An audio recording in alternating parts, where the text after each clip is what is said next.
नमस्कार दोस्तों, कैसे हैं आप लोग। आशा है आपको कंडक्टिंग मटेरियल्स के क्वेश्चंस अच्छे लग रहे होंगे।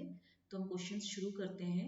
पहला क्वेश्चन है आपका, which of the following statements are true for a good conductor of electricity. ठीक है। अब गुड कंडक्टर ऑफ इलेक्ट्रिसिटी के आप ऑप्शंस देखिए। It's conductivity decreases with increasing temperature, number of free electrons is around 10 to the power 28 per meter cube, its conductivity decreases with addition of impurities, it is a good conductor of heat also। अब इस question में आप देखिए, मैं पहले आपको कुछ main points बता देती हूँ कि गुड कंडक्टर के क्या क्या कैरेक्टरिस्टिक्स होते हैं। अ good conductor possess following properties। First क्या है कि इट्स कंडक्टिविटी, जो इसकी कंडक्टिविटी होती है, it decreases with increasing temperature. That means rho T2 is equal to rho T1 into 1 plus alpha of T2 minus T1। ठीक है।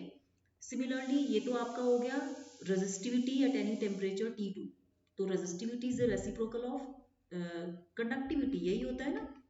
नेक्स्ट पॉइंट है इसका कि जो नंबर ऑफ फ्री इलेक्ट्रॉन्स हैं that is around 10 to the power 28 per meter cube. Okay. Third point है कि इसकी जो कंडक्टिविटी है, it's conductivity decreases also with addition of impurities, with addition of impurities। right now I am talking about conductors। ध्यान रहे question में क्या पूछा है, कंडक्टर्स। सेमीकंडक्टर में impurities ऐड करने से कंडक्टिविटी बढ़ती है, लेकिन कंडक्टर में इसकी कंडक्टिविटी डिक्रीज करती है with addition of impurities। Fourth point क्या है कि it also possess good thermal conductivity, इसमें गुड थर्मल कंडक्टिविटी भी होती है। ठीक है। अब आप इसमें देखिए, जो इसका राइट आंसर होगा वो क्या होना चाहिए। इसका जो राइट आंसर होगा वो होगा कि its conductivity decreases with increasing temperature, true है। Number of free electrons is this much, true है। Conductivity decreases with addition of impurities, ये भी ट्रू है। It is a good conductor of heat also. तो इसका A option is the right answer. Next question है, the conductivity of a metal has negative temperature coefficient since the electron concentration increases with temperature, electron mobility decreases with temperature, और the electron lattice scattering rate increases with temperature. अब इस question में आप देखिए, if the temperature of metal increases, अगर हम किसी metal के टेम्परेचर को बढ़ा दें, if temperature of metal increases, तो लैटिस वाइब्रेशन इन क्रिस्टल जो होता है, लैटिस वाइब्रेशन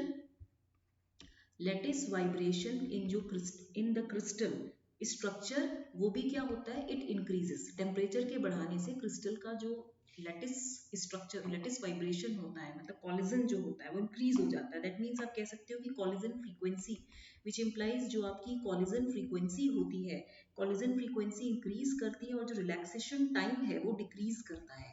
जो रिलैक्सेशन टाइम है वो आपका डिक्रीज करता है। तो इसीलिए जिसकी वजह से क्या होता है कि रेजिस्टिविटी जो होती है, जो रेजिस्टिविटी होती है मेटल की, वो इंक्रीज करती है। तो इट मीन इसका राइट आंसर क्या होगा कि electron concentration increases with temperature, ये तो नहीं है। Electron mobility decreases with temperature, true है। Electron lattice scattering rate increases with temperature, ये भी ट्रू है। तो इसका सी ऑप्शन होगा। ठीक है। दैट मीन्स आप कह सकते हो कि रेजिस्टिविटी मेटल की बढ़ती है, लेकिन कंडक्टिविटी जो होती है वो इंक्रीज नहीं करती है, क्योंकि electron lattice scattering rate increase करता है। टेम्परेचर के बढ़ने से लैटिस वाइब्रेशंस जो है वो इंक्रीज करते हैं। नेक्स्ट है आपका, नेक्स्ट क्वेश्चन है, a thermocouple is an active component. Okay. And reason क्या दिया है, because it is activated by temperature gradient. देखिए थर्मोकपल क्या होता है, थर्मोकपल के बारे में आप क्या पढ़ेंगे, सुना होगा आपने। थर्मोकपल का जो वर्किंग प्रिंसिपल है, it is based on the Seebeck effect. ये सीबेक इफेक्ट के ऊपर बेस्ड है, it is based on Seebeck effect.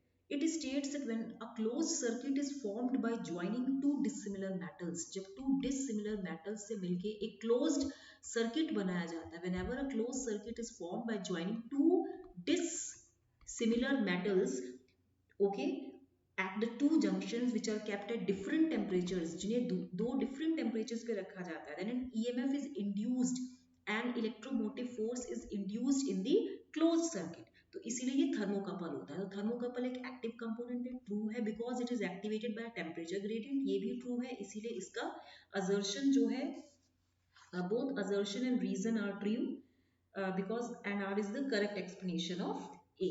Okay. Next question है आपका, when 5% of silver is added to the copper, यानी कि when 5% of silver is added to copper to form an alloy, the electrical resistivity of alloy, जो electrical resistivity होती है alloy की, ये more होती है than the resistivity of pure copper.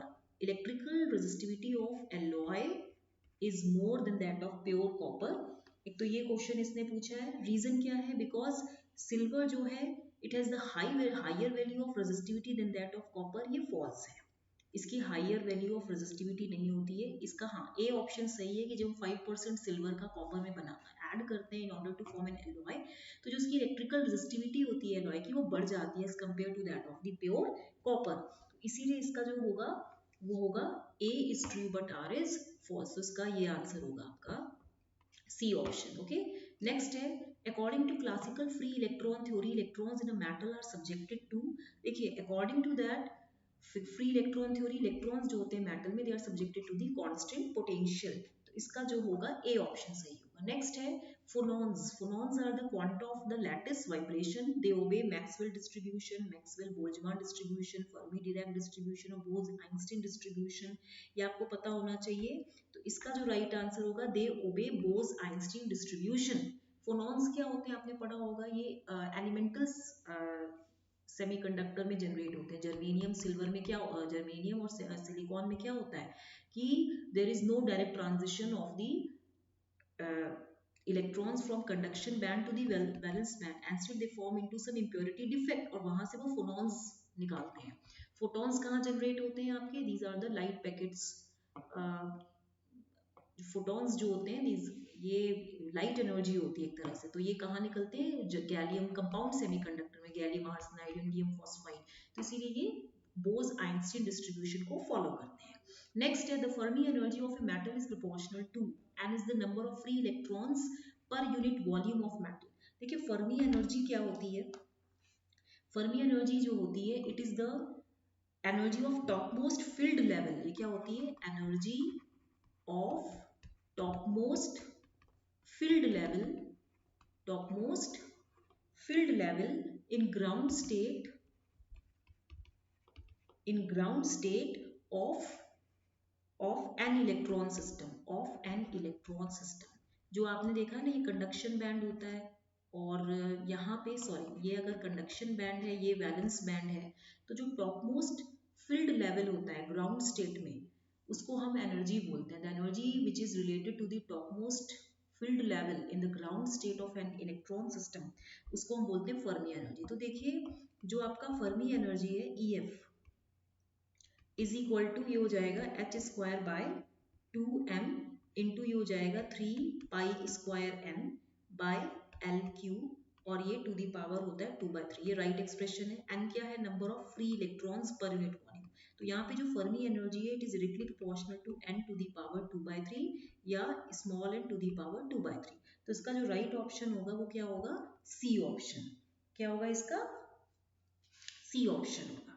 ठीक है, तो अब आपका नेक्स्ट क्वेश्चन है lead is not used to form cable sheets, is least affected by sea water, has good malleable and ductile properties, will not alloy with many other materials। देखिए lead क्या होता है, lead जो होता है first of all lead जो होता है it is a good conductor, it is a good conductor, ये लो स्ट्रेंथ मटेरियल होता है, it is a low strength material, और क्या होता है इसमें, it possesses good malleability and ductility properties होती है इसमें, least affected by sea water होता है, ये भी ट्रू है।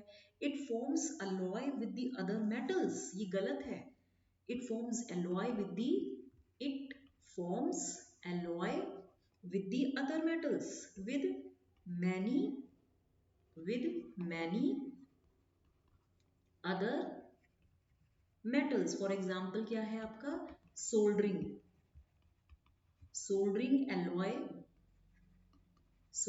alloy of lead plus tin, ठीक है, and used in cable sheets, और हाँ ये केबल शीट्स में भी यूज होता है। तो इसका राइट आंसर क्या होना चाहिए अगर बोला जाए तो, इसका जो राइट आंसर वैसे होगा, इसमें लिखा it is not used to form cable sheets, ये गलत है, it is used to form cable sheets, ये नहीं आएगा, तो इसीलिए इसका बी ऑप्शन होगा, मतलब least affected by sea water, has good malleable and ductile properties, has the property to form alloy with many other metals, for example soldering alloy of lead and tin, and it is a good conductor with low strength material. It is a good conductor with low strength. तो इसका जो right answer होगा वो क्या होगा आपका B option. ठीक है, तो आई होप ये क्वेश्चंस अच्छे लगे होंगे, तो इनको लाइक शेयर सब्सक्राइब करना मत भूलिएगा। मैंने आपको एक होमवर्क दिया था, क्या होमवर्क दिया था? मैंने आपको कुछ होमवर्क दिया था, यस ये दिया था मैंने आपको। क्या था? The free electrons in a metal follow the kinetic theory of gases and the following statements are made about their properties. See first है velocity of all the electrons are equal, ये गलत है। एक तरह से the electrons have a velocity distribution ranging from 0 to infinity, ये true है। The average velocity of electron gas is proportional to under root T, ये भी ट्रू है। The maximum velocity of electrons is proportional to T, ये गलत है। क्योंकि एक तरह से मैं आपको बताना चाहूंगी कि based on the kinetic theory of gases, ये जो है based on the kinetic theory of gases, electrons have constant velocity. Electrons जो होती हैं they have constant velocity, and जो वेलोसिटी ऑफ इलेक्ट्रॉन्स है, जो वेलोसिटी ऑफ इलेक्ट्रॉन्स है, it is V R M S is equal to under root 3 kpt by m, 3 kpt by m होता है। ठीक है, when no current is passed through the conductor, मान लीजिए ये आपका कोई कंडक्टर है, मैं आपको ऐसे ही बता रही हूँ, जब इसमें नो करंट, कोई करंट नहीं फ्लो करे, current is zero, when no current is passed through the conductor, then average velocity of free electrons जो होगी, average velocity of free electrons जो होगी over large period of time, over a large period of time, वो zero होगी। तो average of velocities of free electrons at any instant is zero. किसी भी समय पे एवरेज, जो इसने एवरेज वेलोसिटी नहीं लिखी है ना, average velocity of electrons at any instant is zero. ठीक है, तो इसका जो राइट आंसर होना चाहिए मेरे ख्याल से, तो it should be second and three, it should be what, second and three.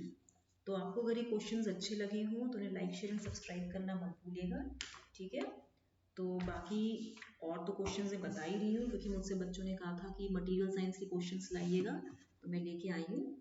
Till then good bye, like, okay, and see you in the next class.